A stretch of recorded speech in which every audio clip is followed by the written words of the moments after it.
que se entregou por mim e me salvou do pecado e do mal.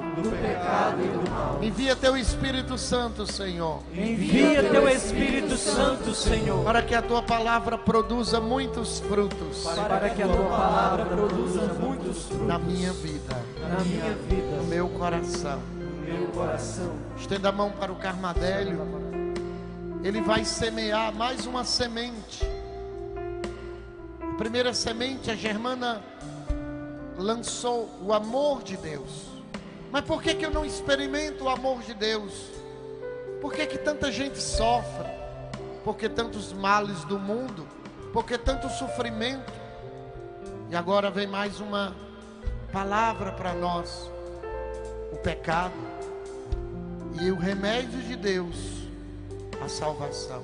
Diga comigo: abençoa, Senhor, Abençoa, Senhor, nosso irmão o nosso irmão que vai pregar agora, que vai pregar agora, para que ele traga a tua palavra para que ele traga a tua palavra com unção e autoridade. com unção e autoridade. E assim, Senhor, E assim, Senhor, a tua palavra produza frutos a tua palavra produza frutos na minha vida. na minha vida. Ave Maria, cheia de graça, o Senhor é convosco. Bendita sois vós entre as mulheres. Bendito é o fruto do vosso ventre, Jesus.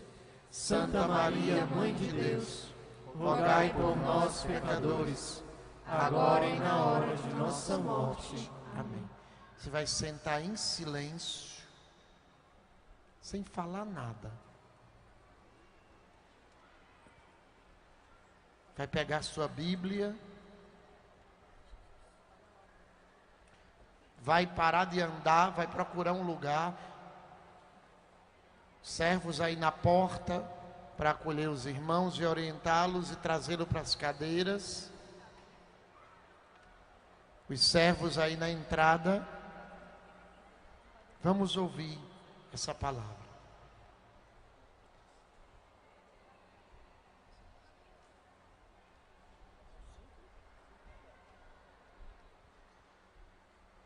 Então, boa tarde, Renascer. Então, nós ouvimos a primeira pregação dada pela Germana, onde nós ouvimos sobre o amor de Deus. E agora nós vamos ouvir a segunda pregação, que vai falar do tema pecado e salvação. Repita comigo: pecado e salvação.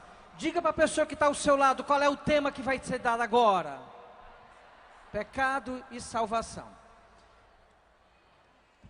Vamos dar uma pequena parada agora.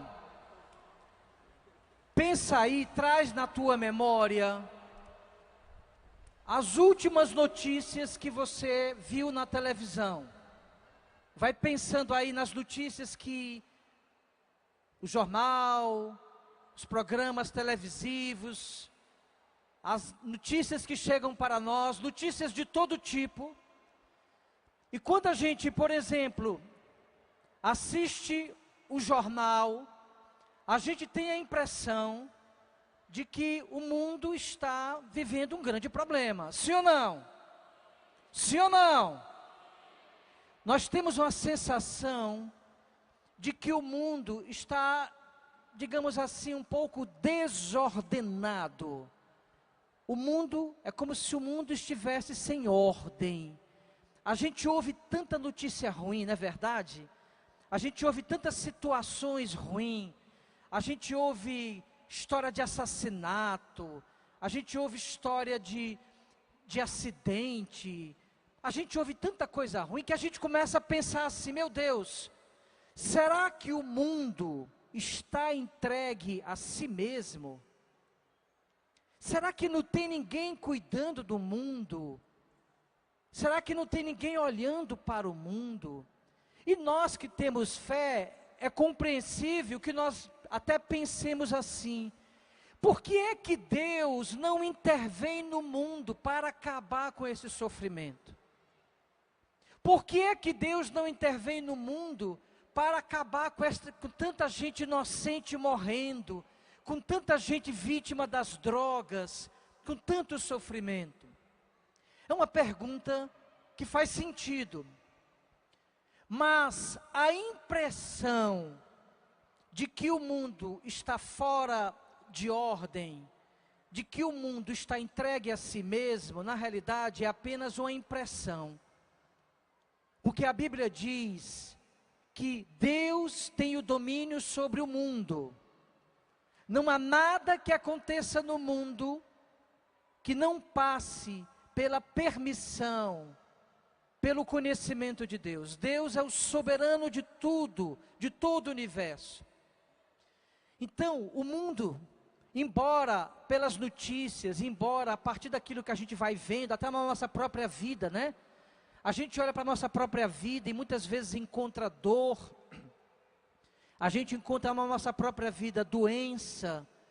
A gente encontra na nossa própria vida doença de pessoas queridas, a morte de pessoas que nós amamos. Então a gente vai vendo que tanto no mundo, como na nossa vida pessoal e particular, nós percebemos que falta uma certa ordem. E aí vem a pergunta: onde é que Deus está? Essa pergunta, onde Deus está, é uma pergunta que foi feita já há milhares de anos. Quando o homem se deparava diante da dor e do sofrimento, ele se perguntava: onde Deus está? Mas, se o mundo está caótico, se o mundo tem dor e tem sofrimento, por que é que Deus não age no mundo? O que é que falta para Deus agir no mundo? E aí quando a gente começa a parar para pensar, a gente vai entendendo o seguinte: olha para cá. O mundo é formado pela união de todas as pessoas que habitam nele. O que é o mundo? É a união de todas as pessoas que moram no mundo.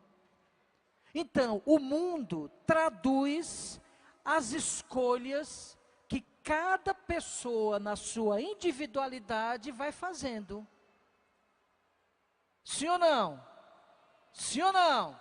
Sim. O mundo é exatamente aquela junção de cada um de nós. Levanta a mão, quem faz parte do mundo aqui? Levanta a mão. Todos nós fazemos parte do mundo. Pronto. Todos nós fazemos escolhas na nossa vida, sim ou não? Quem faz aqui escolha na sua vida, levanta a mão. Por exemplo, você ter vindo para o Renascer foi uma escolha. Ninguém lhe obrigou a vir para cá. Talvez no máximo alguém tenha insistido muito. Alguém tenha dito: vamos, vale a pena, vai ser bom. Mas no fundo você veio porque você quis. Porque, atenção, conforme a Germana deve ter falado pela manhã, Deus nos ama muito. E teria sido muito estranho Deus ter criado o homem sem dar ao homem um sinal claro do seu amor. E qual é o sinal claro do amor de Deus por nós? Deus nos criou dotados de liberdade. Repita comigo: Deus me criou dotado de liberdade. Seria estranho nós acreditarmos que Deus nos ama e nós não fôssemos livres, porque quem ama respeita a liberdade do outro. Você nunca acredita numa pessoa que diz que lhe ama, mas que não respeita você, que passa por cima de você. Você acredita numa pessoa que diz que lhe ama e que não leva você a sério? Sim ou não? Sim ou não? Não. A gente não acredita em quem diz que nos ama e não nos respeita. Olha como seria estranho Deus nos amar e ter nos criado como robôs. Como é que funciona um robô? Um robô é uma máquina que tem uma programação pré-estabelecida pelo seu criador, e este robô segue esta programação. O robô faz aquilo que está programado nele. Por exemplo, um computador não é um robô, mas um computador, ele tem dentro dele o que nós chamamos de software. Um computador tem um programa pré-estabelecido que faz ele funcionar. Quando você usa um computador, um notebook, ou até mesmo o seu celular, se não tivesse esse software funcionando, você não conseguiria usar. Então, um computador, um celular, são exemplos de máquinas que funcionam por uma programação. Mas atenção, nós não somos robôs, nós não somos máquinas. Deus não escreveu uma programação dentro de nós, porque Ele nos criou livres. Se Deus nos criou livres, nós temos a opção de escolher fazer o bem ou fazer o mal. Se você é uma pessoa livre, e todo mundo que aqui está, inclusive aqueles que nos acompanham em casa, pela Rádio Shalom, e que nos acompanham pela transmissão ao vivo, pelo YouTube, pela internet, sabem que todos nós somos capazes de escolher o bem ou de escolher o mal.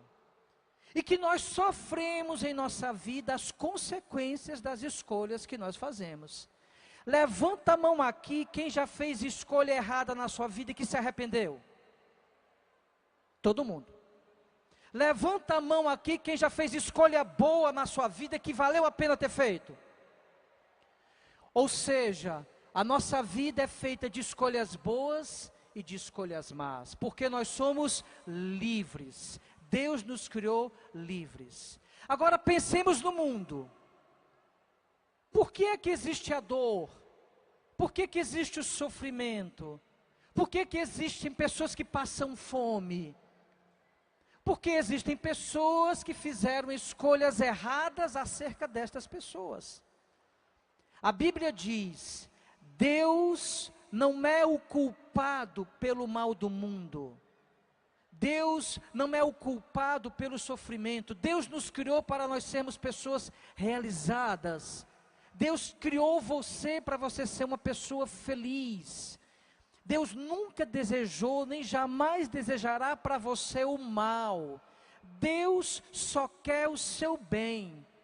E quando você faz algo errado, Deus trabalha para que aquele algo errado, de alguma maneira, sirva para fazer um bem a você. Deus é capaz de, no seu amor, transformar o seu erro, a sua maldade, a sua escolha errada num bem.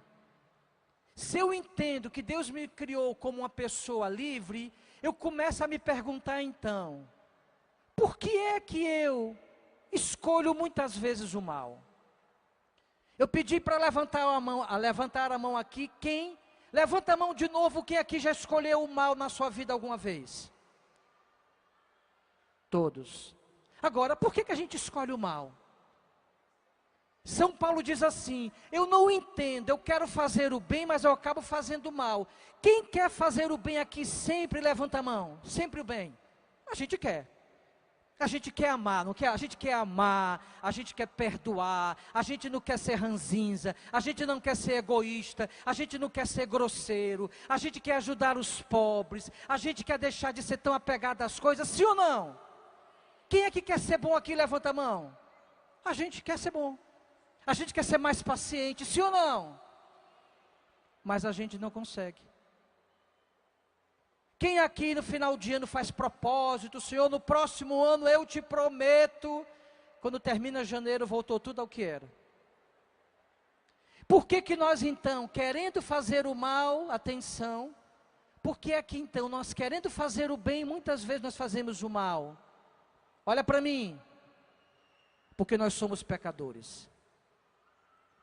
Porque você traz dentro de si a marca do pecado original. E por causa desse pecado que eu carrego, que você carrega, que nós carregamos, muitas vezes nós querendo fazer o bem, nós fazemos o mal. Pega a sua Bíblia e vamos entender rapidamente essa história toda, como é que ela começa. Ela começa em Gênesis. Gênesis capítulo 3. Pega a sua Bíblia, bem no comecinho da Bíblia, bem no comecinho, as primeiras páginas.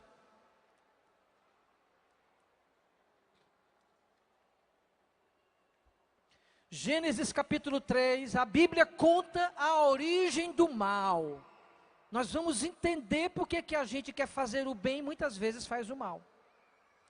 O autor sagrado diz, versículo 1, capítulo 3, versículo 1. Quem não está com a Bíblia, fica bem atento. Fica bem atento para entender. A serpente, na Bíblia, a serpente é o demônio, ok? Na Bíblia, a serpente é o demônio. A serpente era o mais astuto de todos os animais dos campos que o Senhor Deus tinha feito. A serpente disse à mulher: então Deus disse, vós não podeis comer de todas as árvores do jardim? Deus tinha dado uma ordem a Adão e Eva. Aqui no capítulo 2, é só voltar a página, no capítulo 2, no versículo 15, 2:15. O que é que Deus tinha dito para Adão e para Eva? Versículo 15. O Senhor Deus tomou o homem e o colocou no jardim do Éden para o cultivar e o guardar. E o Senhor Deus deu ao homem este mandamento. Olha o que é que Deus disse: podes comer de todas as árvores do jardim, mas a árvore do conhecimento do bem e do mal não comerás, porque no dia que dela comeres, terás que morrer. Foi esta a ordem que Deus deu a Adão e a Eva. Vamos voltar aqui para o capítulo 3. Volta aí para o capítulo 3, no versículo 2. O versículo 1, a serpente disse assim: então Deus disse que vocês não podiam comer de todas as árvores do jardim? Deus não tinha dito isto. Deus tinha dito que apenas uma árvore eles não podiam comer. Vamos continuar lendo aqui a história. Versículo 2, capítulo 3, versículo 2. A mulher respondeu à serpente: nós podemos comer do fruto das árvores do jardim, mas do fruto da árvore que está no meio do jardim, Deus disse, dele não comereis, nele não tocareis, sob pena de morte. Olha aí a serpente, que é o símbolo do mal, olha aí a voz da serpente. A serpente disse então à mulher: não morrereis. Mas Deus sabe que no dia que dele comerdes, vossos olhos se abrirão, e vós sereis como deuses, versados no bem e no mal. A mulher viu que a árvore era boa ao apetite e formosa à vista, e que esta árvore era desejável para adquirir conhecimento, tomou o fruto, comeu, e deu também ao seu marido, que com ela estava. E ele comeu. Então, abriram-se os olhos dos dois e perceberam que estavam nus. Olha só, a serpente chegou para Adão e Eva, que até então não tinham pecado, que até então só queriam bem e só faziam bem, e disse para eles, gerou no coração deles a dúvida de que Deus havia proibido deles comerem todos os frutos do jardim.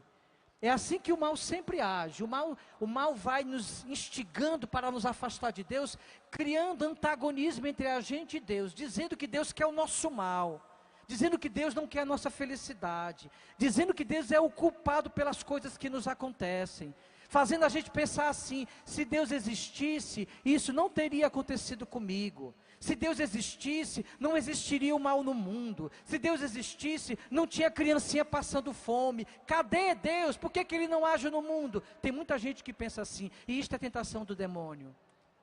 Porque a partir do momento que Deus nos criou livres, Deus deu em nossas mãos a capacidade de fazer o mundo ser melhor, a partir das nossas próprias escolhas. Voltando aqui para a história contada pelo livro do Gênesis, no versículo 8, Adão e Eva, o que é que eles fizeram? Eles desobedeceram a Deus.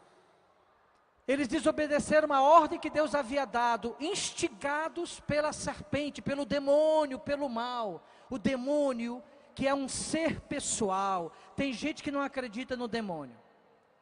Tem gente que diz assim: não existe o demônio não, existe só o mal. O mal é aquela força assim, que as pessoas más têm. Mas falar que existe um ser pessoal, falar que existe um anjo decaído, eu não acredito nisso. Olha, se você não acredita, você está discordando da palavra de Deus e da doutrina da igreja. Porque a igreja diz que o demônio é um ser pessoal, é uma entidade pessoal, é um anjo. Lúcifer é um anjo decaído, que continua a tentar o mundo. Ou vocês acham que ele não anda destroçando o mundo, tentando os homens a fazer o mal? Ou você não acha que ele não está por detrás de tanta maldade no mundo? Como é que pode um filho matar um pai, como a gente ouve na televisão? Como é que pode uma mãe matar um filho, como a gente ouve nas notícias da televisão? É o demônio. Há coisas que você não entende como é que uma pessoa é capaz de fazer, a não ser que você tenha um olhar sobrenatural de perceber uma ação maligna ali. Então o demônio, ele é real. E o demônio, aqui a Bíblia conta a origem.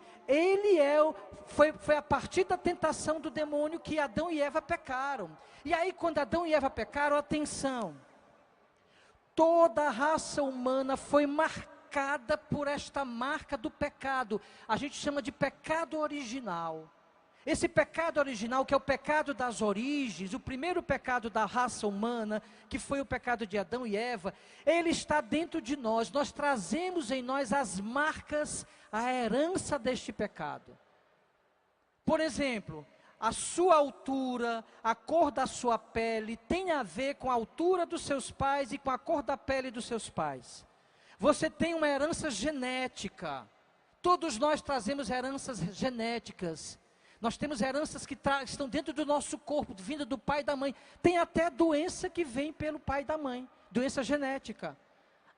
Olha para cá, a mesma coisa aconteceu com o pecado. Houve uma herança espiritual transmitida pela desobediência de Adão e Eva, pelo pecado original. Por isso que a gente quer fazer o bem e acaba fazendo o mal.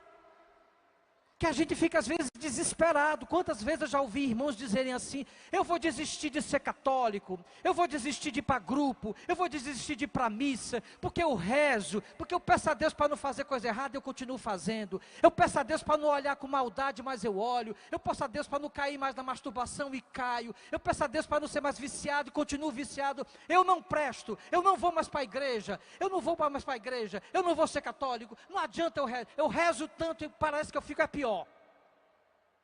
Eu já ouvi pessoas que pensam assim, porque elas não conseguem entender que elas trazem esta herança do pecado, que, atenção, foi apagada pelo batismo.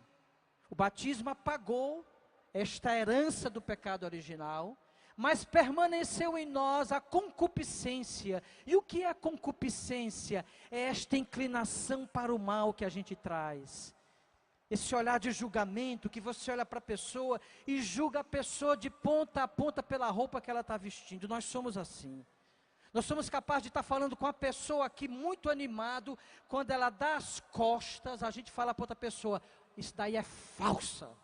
Pense numa pessoa falsa. Aí ela volta e você sorri para ela: oi mulher, tudo bem? Aquele sorriso mais falso do mundo. Nós somos capazes, sim ou não?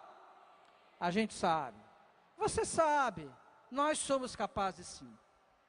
O que é que aconteceu no versículo 8, acompanha, você vai entender por que tem essa maldade dentro da gente.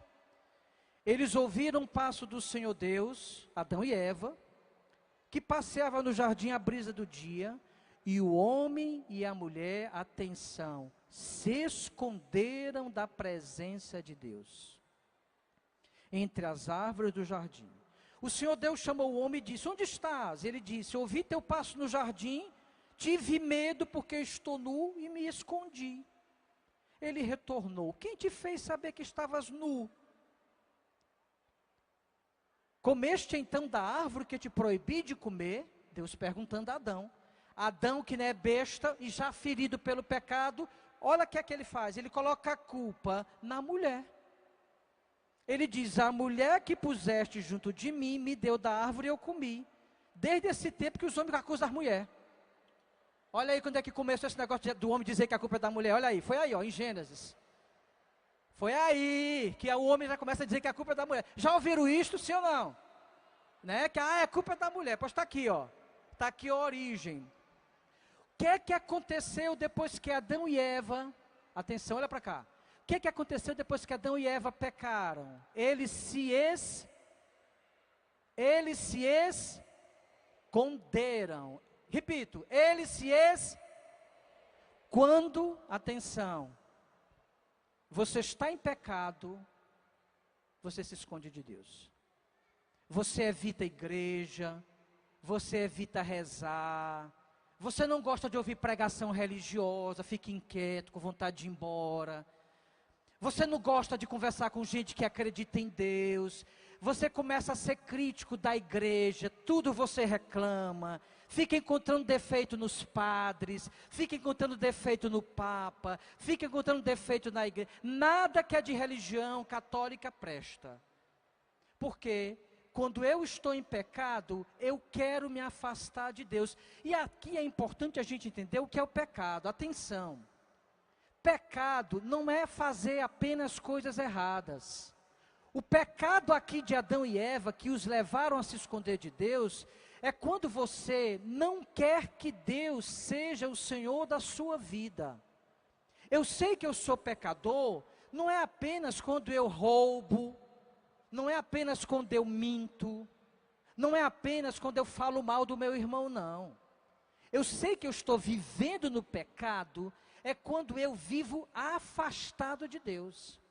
Para a Bíblia, o grande pecado é uma vida autônoma de Deus, uma vida onde eu não quero saber do meu Criador. Esse é o grande pecado. Tem gente que pensa que o pecado mesmo, o adultério é um grande pecado. Sim, adultério é um terrível pecado. Mas o adultério é um pecado que é consequência de uma pessoa que está afastada de Deus. Então, às vezes, quando a gente dá esse tipo de pregação, eu já ouvi pessoas que dizem assim: Carmadélio, meu nome, graças a Deus eu nunca faço nada de errado. Eu nunca matei ninguém, eu nunca roubei ninguém, eu não sou viciado em nenhuma droga, eu sou uma pessoa normal. Eu não faço mal para ninguém, eu vivo lá em casa, até ajudo minha vizinha, eu sou uma pessoa de coração bom. Eu não faço mal com ninguém, não. Então, essa pregação ela é muito boa sobre pecado, mas eu estou me lembrando de uma prima minha, que ela deve estar no carnaval se desgraçando agora, porque carnaval, ela começa um mês antes a se arrumar. Então, essa prima minha, Ave Maria, ela que devia estar aqui no Renascer ouvindo essa pregação. Mas eu sou uma pessoa muito boa, eu sou uma pessoa de igreja, eu sou uma pessoa religiosa, eu não sou tão pecador assim. Este é o grande problema. Atenção. Quando você não se percebe pecador, esta é a grande declaração de que você é pecador. Só que você está tão cego pelo seu próprio pecado, tão cego pelas escolhas erradas que você fez, que a sua consciência ficou cauterizada. O que é consciência cauterizada? Você não sente mais culpa de nada. Você acha que tudo é muito normal, tudo é muito natural. Você vai passando e vê uma pessoa esfaqueada. Não, menina, aqui toda hora a gente vê gente esfaqueada. Você vai se acostumando com o mal. O mal vai se tornando banal. E quando isso acontece é terrível. Porque a gente começa a se permitir certas coisas que a gente jamais teria feito no passado. A gente começa a fazer certas escolhas erradas que podem acabar com a nossa vida. De repente, a gente se vê fazendo coisas que você para e pensa: meu Deus, como é que eu fui capaz de fazer isto? De repente, você se percebe em locais que você disse: como é que eu tive coragem de entrar neste lugar? De repente, você parece ouvir, dizendo para alguém que está com você, uma frase tão mentirosa, que depois que você termina, você pensa: meu Deus, onde foi que eu aprendi a mentir assim? E você vai começando a perceber que a sua vida vai perdendo o contato com o divino, vai perdendo o contato com Deus. Ou seja, aí entrou o pecado. Se você pegar a sua Bíblia, você pode pegar rapidamente a Bíblia, e vamos abrir no Evangelho de São Marcos, capítulo 7.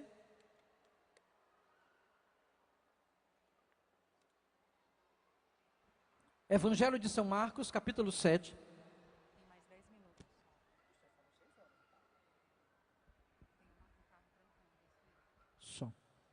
Um Ford Fiesta, placa HIQ 1193. HIQ 1193 está está atrás do pau que está prendendo a saída de outro carro. Ford Fiesta. Então, Marcos capítulo 7, versículo 14. Talvez, segura a palavra aí, segura que eu vou já ler. Talvez alguém diga assim: olha, Carmadélio, eu estou entendendo a sua pregação. Mas eu acho que o problema não são as pessoas, não. Eu acho que o problema são as estruturas. Eu acho que o problema, a gente tem que mudar lá em cima. Se não mudar lá em cima, aqui não muda não.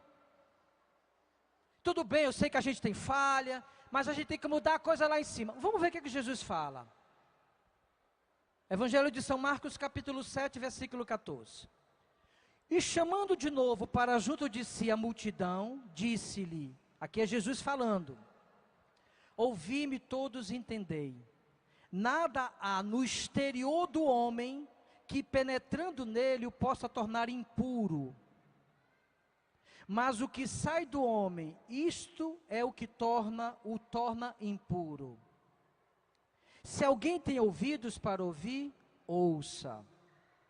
E quando, ao deixar a multidão, entrou em casa, seus discípulos o interrogaram sobre a parábola. E ele lhes disse, então, nem vós tendes inteligência? Não entendeis que tudo que vem de fora, entrando no homem, não pode torná-lo impuro?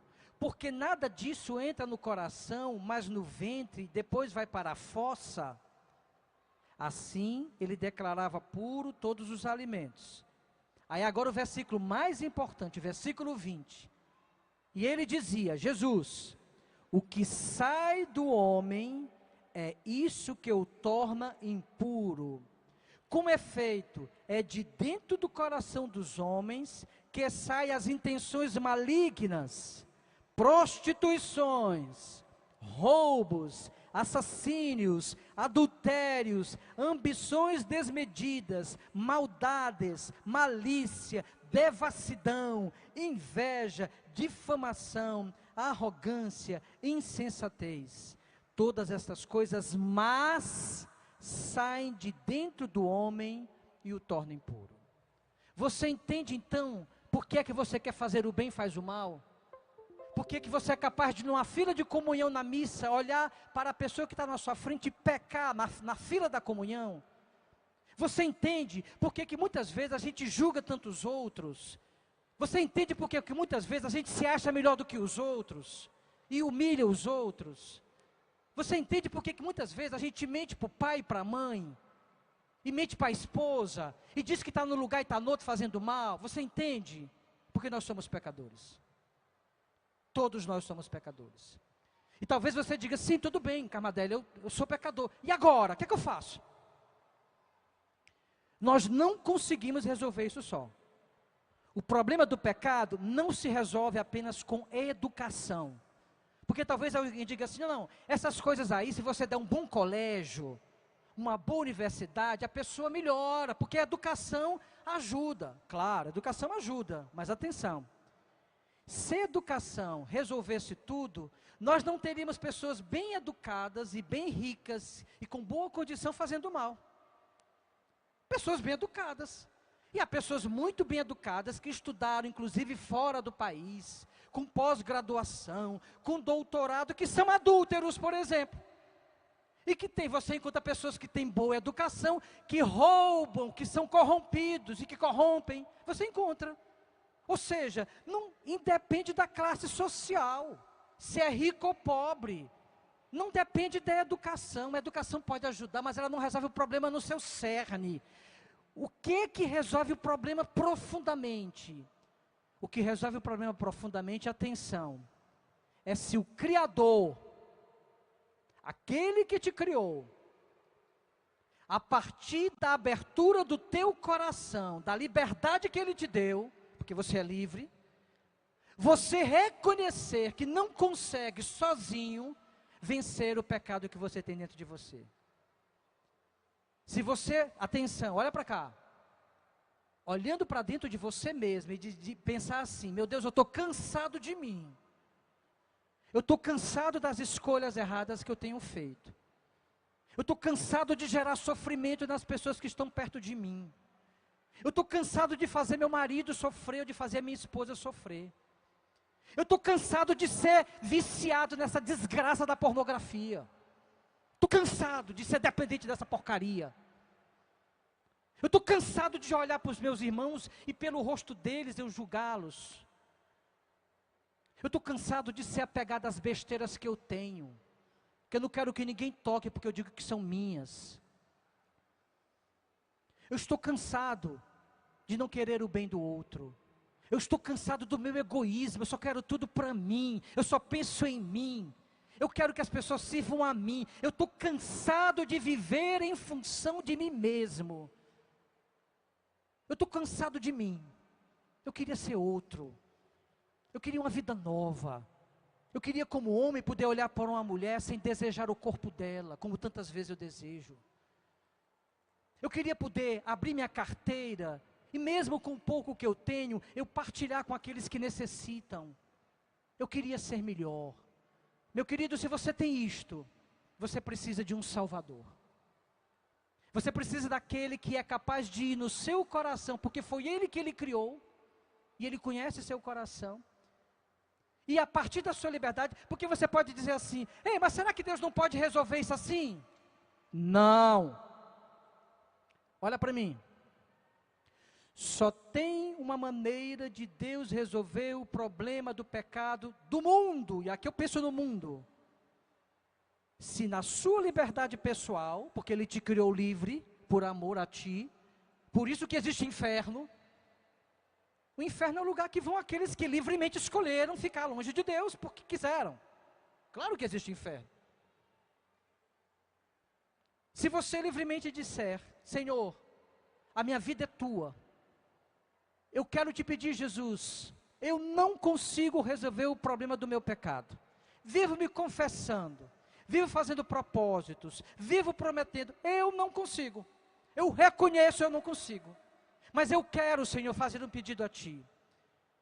Tu és o enviado do Pai para vir salvar o mundo, porque Jesus é o Salvador da humanidade. Meu querido, se você convidar Jesus Cristo, o Verbo divino, o Filho de Deus, que esteve entre nós há 2000 anos atrás e morreu numa cruz, se sacrificando por amor, para nos salvar, e você livremente convidá-lo para que ele entre na sua vida, atenção, ele vai entrar. Olha, tem um versículo bíblico que diz assim, eis que estou à porta e bato, se alguém ouve a minha voz e abre a porta, eu entro e cearei com ele e ele comigo.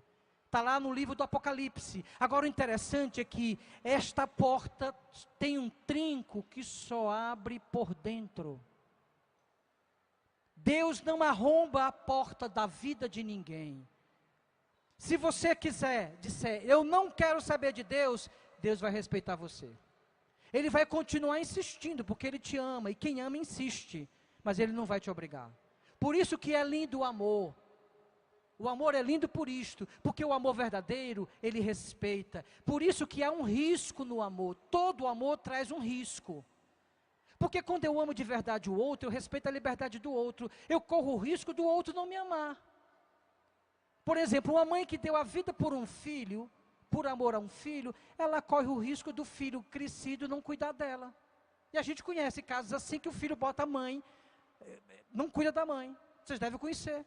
Ela deu a vida pelo filho, por amor ao filho, e o filho bota a mãe num asilo quando está velha. É o risco que ela correu. Mas ela não tinha escolha, porque quem ama cuida, ela cuidou do filho dela. E a mãe do asilo talvez dissesse, eu faria tudo de novo pelo meu filho. Mesmo sabendo que no final ele me abandonaria no asilo. Porque quem ama corre esse risco. Todo amor traz embutido o risco. O amor de Deus também. E qual foi o grande risco? E qual é o grande risco que Deus corre? De nos perder. O risco de nos perder. E como é que Deus pode nos perder? Se eu não quiser saber dele. Se eu não quiser dar meu coração e minha vida a ele, aí ele me perde. Ele vai sofrer, ele vai sentir. Ele não vai te ter.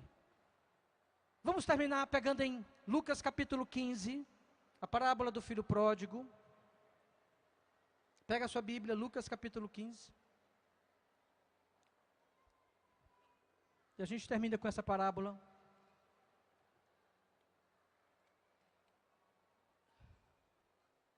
Vocês conhecem a história do filho pródigo? Eu vou resumir. Um pai, olha para cá. Um pai tinha 2 filhos. O mais novo disse, pai, me dá a parte da herança que me cabe. Aí o pai fez o quê? O pai deu a parte da herança que cabia ao filho. Esse filho mais novo fez o quê? Gastou toda a herança com prostituta, com coisa errada. Bora ver o que a Bíblia diz. Capítulo 15, versículo 14. 15 e 14. E gastou tudo. Aí é o filho mais jovem. Sobreveio àquela região uma grande fome, e ele começou a passar privações. Foi então empregar-se com um dos homens daquela região, que o mandou para os seus campos cuidar dos porcos. Ele queria matar a fome com as bolotas que os porcos comiam, mas ninguém nas dava. E caindo em si, olha que bonito, caindo em si, disse: quantos empregados de meu pai têm pão com fartura e eu aqui morrendo de fome? Vou-me embora para procurar meu pai e dizer-lhe: Pai, pequei contra o céu e contra ti, já não sou digno de ser chamado teu filho, trata-me como um dos teus empregados. Partiu então e foi ao encontro de seu pai. Repare que esta parábola, esta imagem do filho pródigo, a imagem, o pai aqui é Deus e o filho pródigo somos nós. Repara que a parábola conta exatamente esta realidade, de um filho que pede liberdade para usar a sua herança, e o pai dá. O pai dá, você já tem nas suas mãos a sua herança. Agora o que é que você tem feito com essa herança? Você está com fome, você tem gastado com prostituta, o que é que você tem feito com a sua herança? Essa é a pergunta. Continua a Bíblia. Ele estava ainda ao longe, versículo 20, o filho que voltou, estava voltando, quando seu pai o viu, encheu-se de compaixão, correu e lançou-se-lhe ao pescoço, cobrindo-o de beijos. O filho então disse-lhe: Pai, pequei contra o céu e contra ti, já não sou digno de ser chamado teu filho. Mas o pai disse aos seus servos: ide depressa, trazei o melhor túnica e revestiu com ela, ponde-lhe um anel no dedo e sandálias nos pés, trazei o novilho cevado e matai-o, comamos e festejemos, pois este meu filho estava morto e tornou a viver, estava perdido e foi reencontrado, e começaram a festejar. Essa parábola, atenção, vou terminar agora, é a sua história e a minha história. Em algum momento de nossa vida, não sei qual é a sua idade, e talvez você não tenha formalizado para Deus dizendo: me dá a parte da herança que me cabe, mas houve algum momento na sua vida que você disse assim: eu agora vou seguir a minha vontade, não vou ficar com essa história de Deus não. Eu vou continuar acreditando nele, mas eu tenho que cuidar da minha vida, eu tenho que viver. Você rompeu com Deus. Em algum momento você disse não a Deus. Foi o filho pródigo. Você pediu a parte da herança que lhe cabia. E talvez você esteja agora como o filho pródigo esteve. Talvez você queira comer a comida dos porcos e ninguém dá. Talvez você enfrente na sua vida a infelicidade, a frustração, a falta de sentido. Quantas e quantas pessoas hoje pensam em morrer porque não tem sentido na vida? Talvez você traga na sua vida a solidão, o desamor. Talvez você traga na sua vida as marcas das doenças, da depressão, da ansiedade, da angústia. Talvez você traga na sua vida aquilo que a gente tem quando se afasta de Deus, quando se esconde de Deus, como Adão e Eva se esconderam depois do pecado original. Mas atenção, o Pai é este daqui também. Talvez nós sejamos o filho pródigo, mas o nosso Pai, o Pai do céu, é esse daqui. E o que é que esse Pai do céu fez com o filho pródigo? É o que Ele fará conosco. Ele nos verá ao longe. Ao invés do filho correr para o pai corre para o filho. Quem estava errado era o filho que devia chegar correndo: papai, papai, correndo em direção ao pai. O pai, diz a Bíblia, correu ao encontro do filho. Diz a Bíblia, correu, cobriu-lhe de beijos, o abraçou. O filho que talvez quisesse falar: papai, olha, eu queria pedir perdão ao senhor, porque eu não devia ter pedido a minha herança. O pai cobriu de beijos, abraçou. E quando o filho conseguiu falar, o filho pediu perdão e disse: pai, atenção, queridos, atenção. O filho estava arrependido. Olha, isso é tão importante. Atenção, olha para mim, por favor. Meu querido, está aqui a chave, o arrependimento, que é um dom de Deus. Você tem que pedir: Deus, Senhor, quebra o meu coração para que eu me arrependa do que eu fiz de errado na minha vida. Senhor, eu sei que eu fiz muita coisa errada, mas eu não estou arrependido não. Na minha cabeça eu sei que é errado, mas no meu coração está do mesmo jeito. O Senhor quebra meu coração. Essa é a sua oração. Mas aquele filho estava arrependido. E aí o filho chega para o pai e diz: pai, pequei contra o céu e contra ti. Ele estava tão arrependido que reconhecia que o pai deveria puni-lo, tratando-o como os empregados. Mas o pai não ouviu. O pai o abraçou e disse: preparai o melhor novilho, matai-o, comemos e festejemos, porque este filho estava morto e foi reencontrado. Meu querido, é assim que Deus vai fazer conosco. Nós temos 3 dias aqui no Renascer para isto. Hoje é o primeiro dia. Talvez seja o dia que você esteja olhando a comida que você tem comido, e talvez você esteja concluindo que tem muita bolota de porco aí. Talvez você esteja vendo na sua vida tantas coisas que precisam de ordem, da ordem divina. Estamos no primeiro dia, Deus quer continuar falando, teremos o dia de amanhã e teremos ainda o 3º dia. Mas o mais importante de tudo, querido, atenção, é que você esteja arrependido, convencido do seu pecado, para que, convencido do seu pecado, livremente, lembra? Deus o criou livremente, você possa correr ao encontro do Pai e dizer: Pai, pequei contra o céu e contra ti, não sou digno de ser chamado teu filho, para ouvir aquilo que o Pai disse para o filho pródigo. Você quer ouvir isto do seu Pai do céu? Quem deseja ouvir isto do Pai do céu, levanta o braço. Vamos ficar de pé, Ministério de Música, por favor.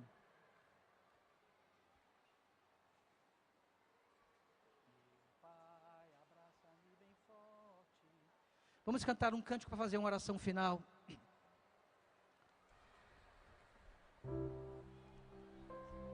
Feche os seus olhos. Eu peço agora ao Espírito Santo que o céu se abra e que seja derramado sobre nós aqui no ginásio Paulo Sarazate uma chuva de misericórdia. Feche os seus olhos agora, querido. Feche os seus olhos. Não é importante você me ver. O importante é você perceber a ação da graça de Deus que quer operar agora em nossas vidas. Não me olhe, não olhe para mim, por favor. Mas de olhos fechados, se coloque assim como filho. Sim, porque todos nós somos filhos do Pai. Por pior que você se sinta, você é filho do Pai. Por mais pecador que você se perceba, você é filho do Pai. Por mais distante, do lugar mais distante, mais longínquo da vida que você esteja vindo, sim, você é filho do Pai. Se você caiu e está retornando, você é filho do Pai. Cantemos. Meu Pai, abraça-me bem forte e me prende bem junto a ti.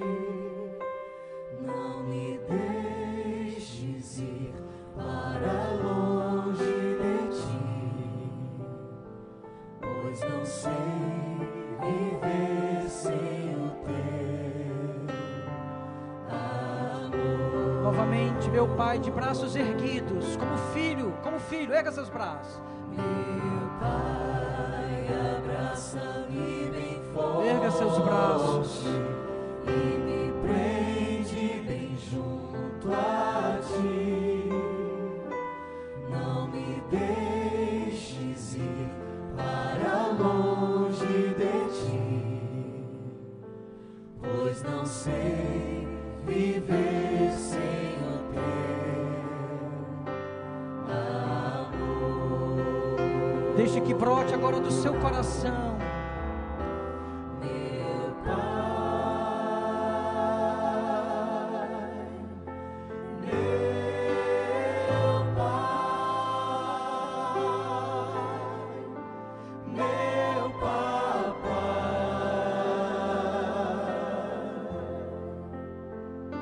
já não sei viver sem ti. Vocês, forte, meu Pai. Meu Pai,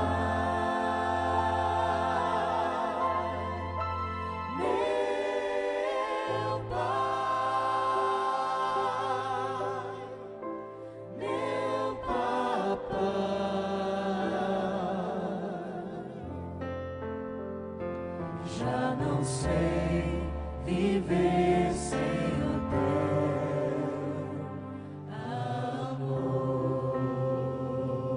E ainda de olhos fechados, você imagina que você é aquele filho pródigo que está voltando. Sim, meu filho, você está voltando. E você vê ao longe aquele velhinho, aquele pai, talvez cansado, talvez envelhecido. E você o vê à distância e ele vem ao seu encontro. E você olha e diz: meu Deus, lá vem o meu pai. Você fica pensando o que vai dizer para ele. Lá vem ele vai chegando, querido. E você imagina que este pai chega para você e ele abre os braços. Ele lhe abraça com aquele abraço da alma, que você se sente abraçado não só de corpo, mas de alma. Aquele abraço de pai, abraço amoroso, abraço de acolhimento, abraço de misericórdia. E você quer balbuciar alguma coisa, você quer dizer: pai, perdão, e ele não deixa. Só há felicidade nele, só há alegria nele, porque você voltou. Ó Pai, eu quero te pedir agora, Pai, em nome de Jesus, que tu possas dar a cada um de nós aqui presentes, filhos pródigos teus, a graça do retorno, Senhor.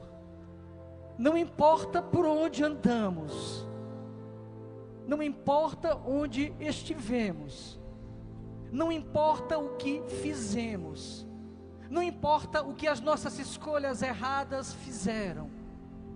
Eu quero voltar, Pai. Eu quero voltar para Ti, minha origem primeira, razão da minha vida. Porque de Ti nasci e somente em Ti encontrarei sentido para a minha vida, Pai. Eu quero voltar para Ti. Você agora, querido, colocando a sua mão direita no seu coração, fale agora com o Pai, fale agora com o Pai. E volte,